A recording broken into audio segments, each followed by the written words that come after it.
आजाद भारत का इतिहास जहां एक ओर हमें गर्व की अनुभूति कराता है, वहीं दूसरी ओर इस बात की भी पीड़ा है कि आजादी के इतने दशकों बाद भी हमारे न्यायालयों में ब्रिटिशर्स द्वारा बनाए गए कानून बरकरार हैं, जो उन्होंने अपनी सहूलियत के हिसाब से बनाए थे, जिनका मकसद न्याय नहीं दंड देना था। माननीय प्रधानमंत्री नरेंद्र मोदी ने 75वें स्वतंत्रता दिवस के अवसर पर कानून व्यवस्था में सुधार कर और कॉलोनियल अतीत के अवशेषों को समाप्त कर स्वतंत्र भारत को एक नया स्वरूप दिया है। हमें गुलामी की छोटी सी छोटी चीज भी कहीं नजर आती है, हमारे भीतर नजर आती है, हमारे आसपास नजर आती है, हमें उससे मुक्ति पानी ही होगी। प्रधानमंत्री जी के विजन के अनुरूप केंद्रीय गृह मंत्री श्री अमित शाह जी ने ऐतिहासिक कदम उठाते हुए 3 महत्वपूर्ण कानूनों को खत्म कर भारत के लोकतंत्र के अधिकारों के अनुसार गुलामी की मानसिकता वाले कानूनों की जगह भारत की मिट्टी की सुगंध वाले इन 3 कानूनों को देश को सौंपने का काम किया है, जिससे भारतीय न्याय प्रणाली के एक नए युग का आगाज हुआ है। करीब करीब 150 साल पुराने 3 कानून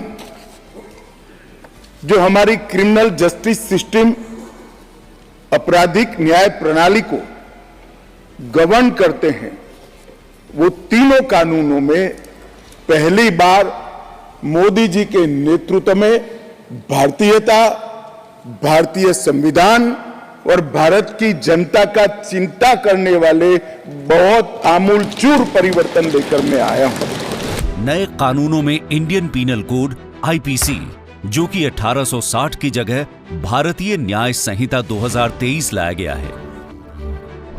क्रिमिनल प्रोसीजर कोड सीआरपीसी, जो 1898 में बना था, उसके स्थान पर भारतीय नागरिक सुरक्षा संहिता 2023 लाया गया है। और इंडियन एविडेंस एक्ट 1872 को बदलकर अब भारतीय साक्ष्य अधिनियम, ये तीनों नए कानून हमारे क्रिमिनल जस्टिस सिस्टम में बहुत बड़ा परिवर्तन लेकर आएंगे।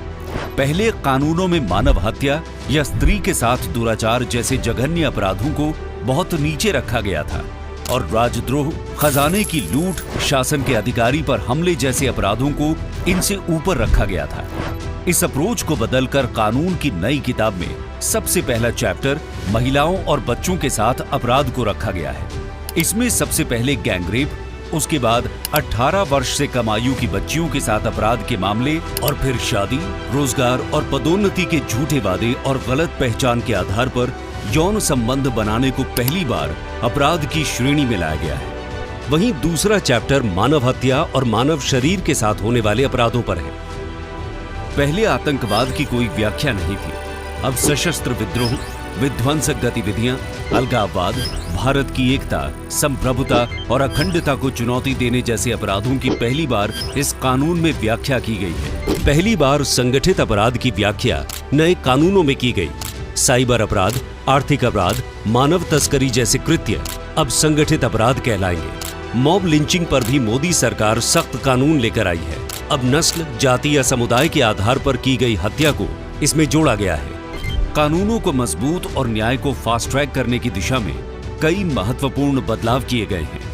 पहले कानूनी प्रक्रिया में अधिकतर केस तारीख पर तारीख के जाल में फंसे रहते थे, लेकिन अब ऐसा नहीं होगा, क्योंकि नए कानून के तहत बहस पूरी होने के 30 दिनों के अंदर माननीय न्यायाधीश को फैसला देना होगा। फैसला 7 दिनों के अंदर ऑनलाइन उपलब्ध कराना होगा। छोटे मामलों में समरी ट्रायल का दायरा भी बढ़ा दिया गया है। अब 3 साल तक की सजा वाले अपराध समरी ट्रायल में शामिल हो जाएंगे, जिससे सेशंस कोर्ट में 40% से अधिक केस समाप्त हो जाएंगे। अदालतों में अत्याधुनिक तकनीकों और डिजिटलीकरण को शामिल किया गया है, ताकि वर्ष 2027 से पहले देश की सभी अदालतों को कंप्यूटराइज्ड कर दिया जाए। एफआईआर से केस डायरी से चार्जशीट और चार्जशीट से जजमेंट तक की सारी प्रक्रिया को डिजिटलाइज करने का प्रावधान इस कानून में किया गया है। पूरी ट्रायल प्रक्रिया क्रॉस क्वेश्चनिंग सहित वीडियो कॉन्फ्रेंसिंग के द्वारा हो सकती है। साथ ही सर्च और जब्ती के वक्त वीडियोग्राफी आवश्यक कर दी गई है, जो केस का हिस्सा होगी। इसके साथ ही भगोड़ा घोषित व्यक्ति की अनुपस्थिति में ट्रायल और सजा को मुमकिन बनाया गया है, फिर चाहे वो व्यक्ति दुनिया में कहीं भी छिपा हो। साथ ही एक और बड़ा क्रांतिकारी बदलाव किया गया है। जिसमें ट्रांसफर होने की स्थिति में उस अधिकारी की जगह करंट पोस्ट पर जो एसपी अभी कार्यरत है वही फाइल देखकर गवाही देंगे। पहले वाले संबंधित अधिकारी को आने की जरूरत नहीं होगी, जिससे गवाही भी जल्दी होगी और न्याय भी जल्द मिलेगा।